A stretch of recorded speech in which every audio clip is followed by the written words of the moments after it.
Hey guys, Scott here with a couple of random, slightly more advanced tips that I don't think are big enough to warrant their own video, but they're just things I've picked up over the years, and when I do them, a lot of people are confused at why I'm doing the things that I'm doing, so I just wanted to explain them in a more concise manner. I mean, these are not fucking rocket science things here, but they're just little things you might not have thought about that are actually extremely useful, and I thought I would just share them. So first off, immunity to window teching. Window teching, if you're unaware, is the thing that a lot of good survivors will do to varying levels of success. So an example of that, like this is a top-down view of Shack, let's say. Sorry about these very crude drawings, but they'll have to do. So this is, entrance to Shack, and then this would be the window right here, right? So what a window tech is, the killer is chasing the survivor. Survivor gets to the vault, and the survivor vaults, and the killer vaults after him. And so the survivor will act like he's running this way, leave scratch marks in this direction.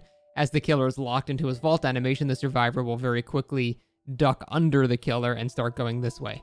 The killer gets confused and thinks that the survivor's going this way over here, but really he's turned around. And that's what a window tech is. And there are survivors that are very good at doing this to the point that they'll actually perfectly clip through your model so you don't even get stuck. Now, is a very, very easy thing you can do to counter this and make you basically immune to window teching. As soon as you vault as a killer, look this direction every time. Always look this direction. So when you vault, you look to the right every time.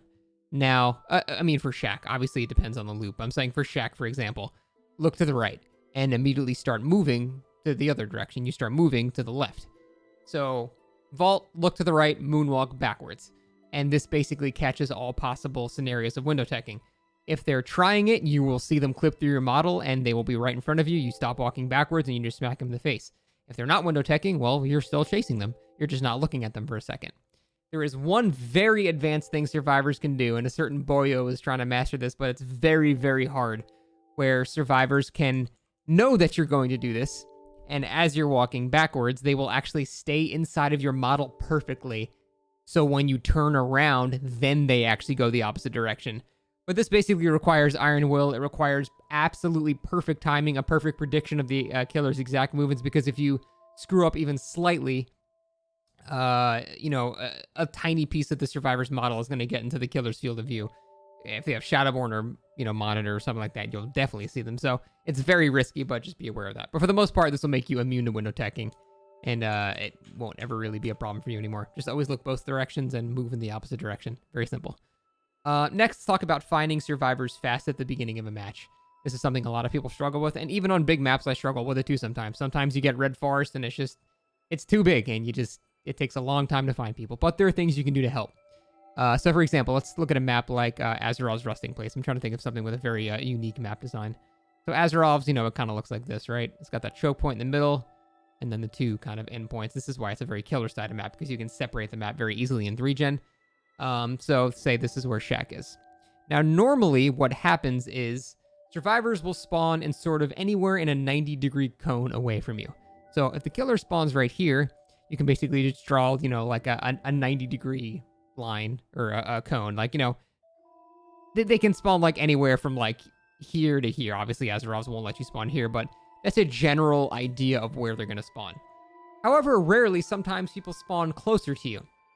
And this is something I feel like a lot of killers don't necessarily account for, because most people know that survivors are going to spawn on the other sides of the map, and that's usually where they do spawn.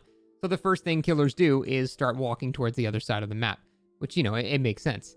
However, if you'll notice me when I play, like, the first thing I'll do is walk to the other side of the map, but I will not be looking at where I'm going. I'm always looking at where I'm not going, basically. I'm always looking like this side, because rarely there are spawns where survivors can be kind of close to you.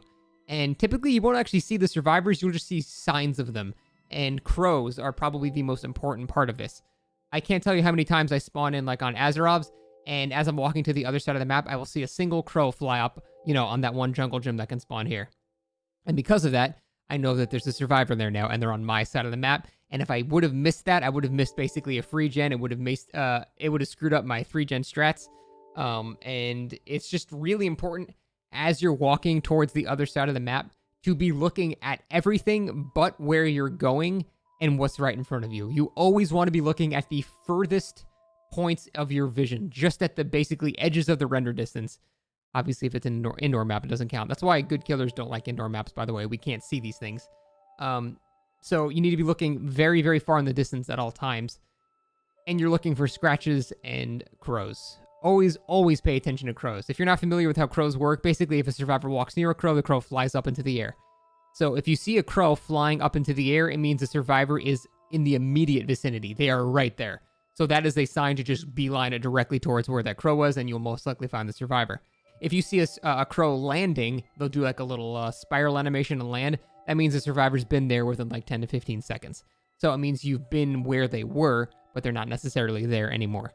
So basically, as the match starts, walk towards the other end of the map, but look everywhere but where you're walking.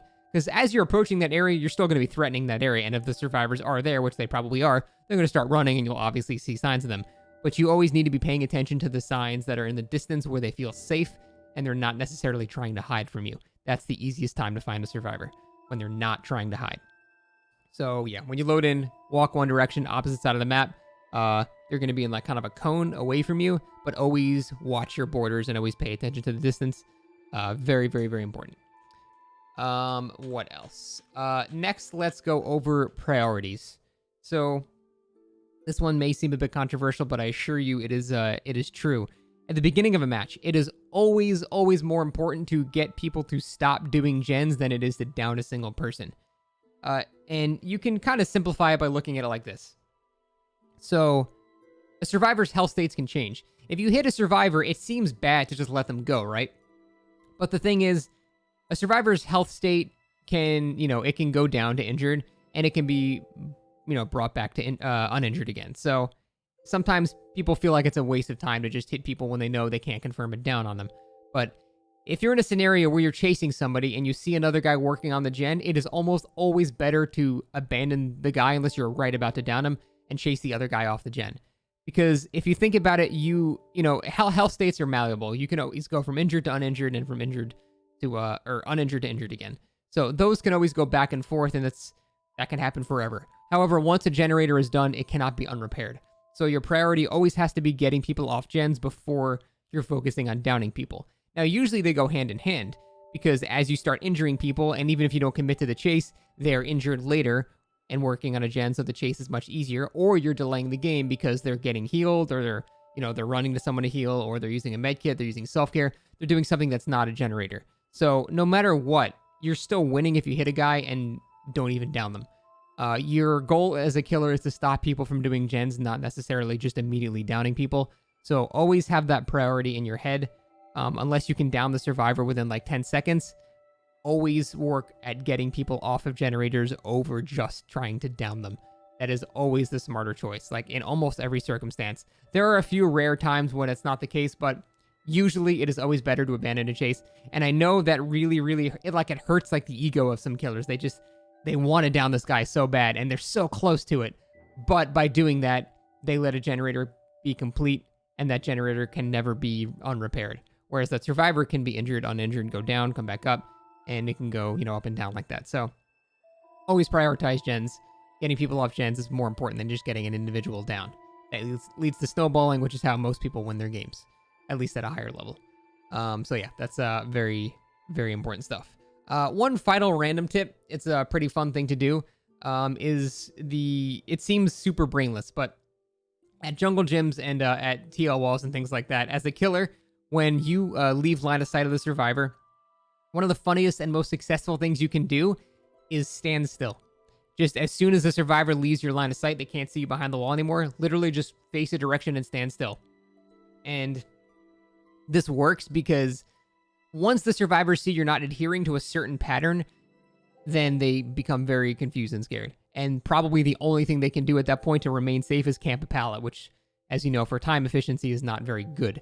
So if you just leave line of sight and you just stand still, it can almost be more effective than moonwalking, because when you moonwalk, your light shifts directions and the survivor goes, okay, he's doing something. He's trying some type of mind game like that. But it's almost like a no mind game. If you leave line of sight and just stand still, the survivor's going to go, okay, he's moonwalking. He's trying something. I need to go the other direction now. But you're just standing there and they run into you. And I can't tell you how many times good killers get hits by just standing still and doing nothing. The only defense to that basically is just camping the pallet, which, you're only waiting there 2 seconds. So it's not like you're not wasting a bunch of time. And if they camp the pallet, well, that pallet's gone immediately and they didn't even get to loop it, so that's great. Now, the one counter to this is you shouldn't repeat this trick. You should just do it maybe once per survivor and that's it.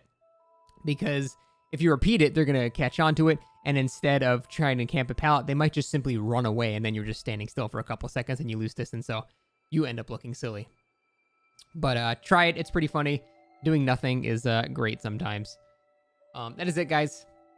Very random video. I felt like I was going to do more with this, but I didn't, so I hope you enjoyed that gray square. I wish there was like a testing dummy mode, you know what I mean? Like a mode where you can just hit start and just practice killers and just walk around in maps. That would make it a lot easier, but... yeah, I think that's it. Alrighty, guys. Thank you very much for watching. Hope you enjoyed. And as always, Dakota, Silver Siege, and Sky Blue. You guys are very dumb. But thank you for watching, guys. Take it easy. Have a good one.